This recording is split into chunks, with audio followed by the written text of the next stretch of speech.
Okay, let's have another.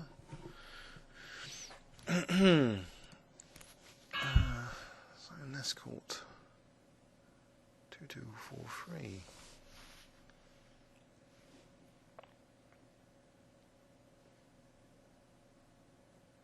Is he there? He's giving me a time odds. Let's find out a bit about him. Who's neskorte? Iceland player. Maybe else though. Okay, so French defense.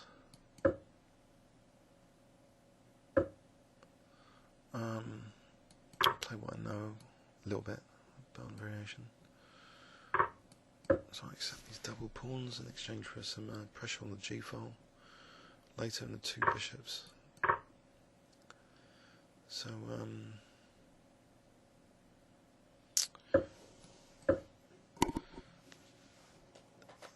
this system was first introduced actually when I played with white against Gary Quillen years and years ago, and I was impressed with black's dynamism. So okay.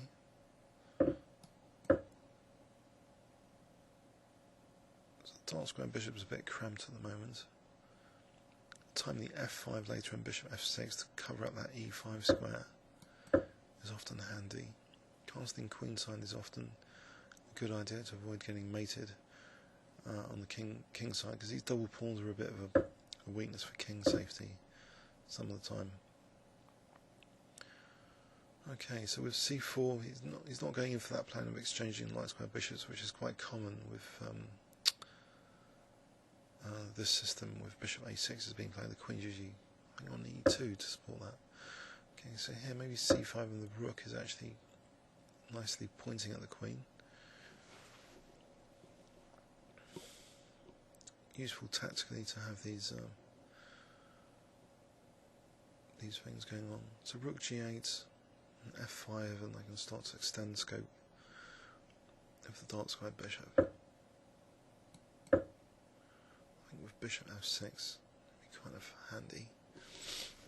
So if g3 is provoked, that also increases the scope of this light square bishop on the diagonal. So hopefully g3. Okay, pawn sack time. Can I play f5 here? Should I just go for the obvious take?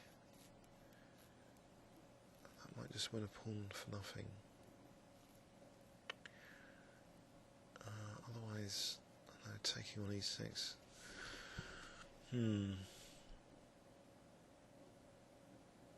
I could go for the obvious, because I don't see this useful discovery with this knight.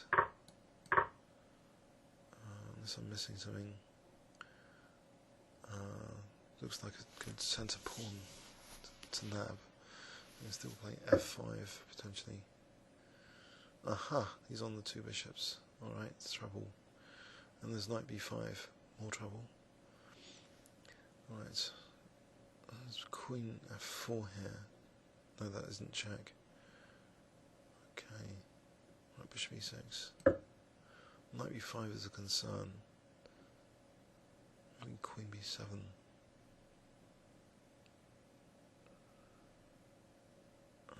H7 pawn, but the g2 pawn is on. So knight b5. Queen c6 is to be avoided because knight a7 check, forking queen and king. So knight b5, maybe queen b7. On the other hand, then there's bishop e4. So maybe queen b8.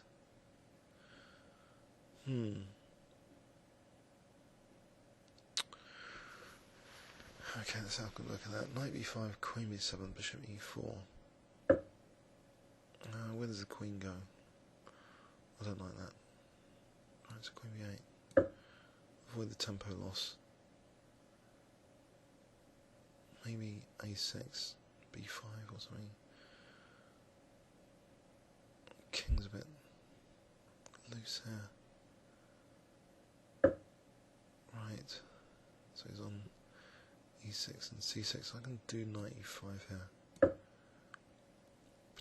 Shielding a bit e6, protecting c6. So d3 might be vulnerable to the rook and knight.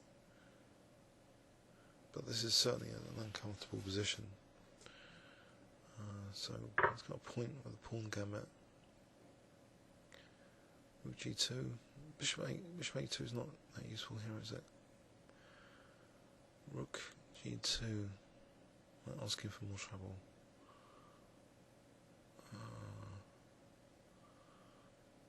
Rook d4 doesn't look that great. Because knight d4. We'll go for rook g2.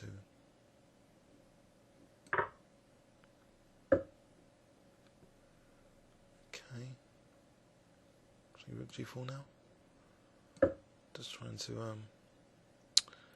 attack all these pieces. So knight e6 takes, and my knight's protecting g4 at the moment.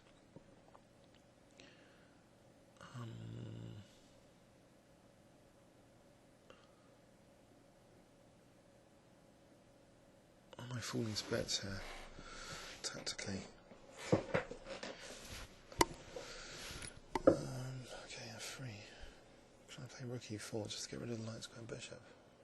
Rook e4 might be worth it. Takes bishop d5. There's queen f5 check. There's rook g8. If I just play rook g8. That's knight c6. Takes.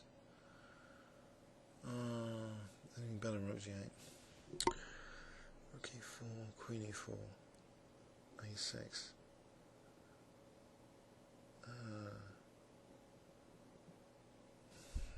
What about rook h4?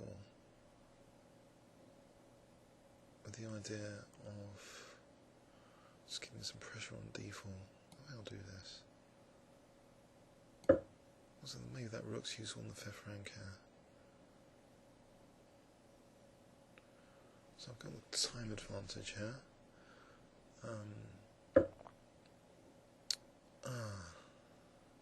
Ouch. Rook is a tactical target there. So rook and bishop attacked. Great.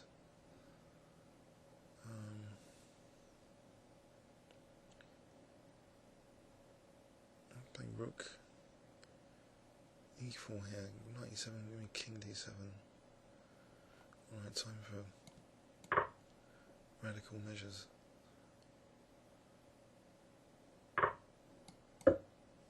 Okay. So I'm willingly sacking exchange as per usual, but f4 looks to be annoying coming up. Because then f5. Okay.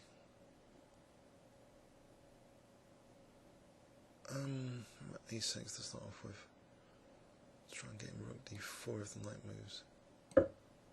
This is really kind of an annoying knight on b5. So, okay, rook d4 now. Try and chase the queen from that pin, potential pin on e6 when he gets in f5. Okay, breathing space. Knight c4. Knight d5 and king d6.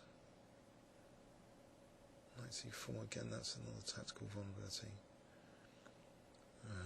Let's go for it, I think.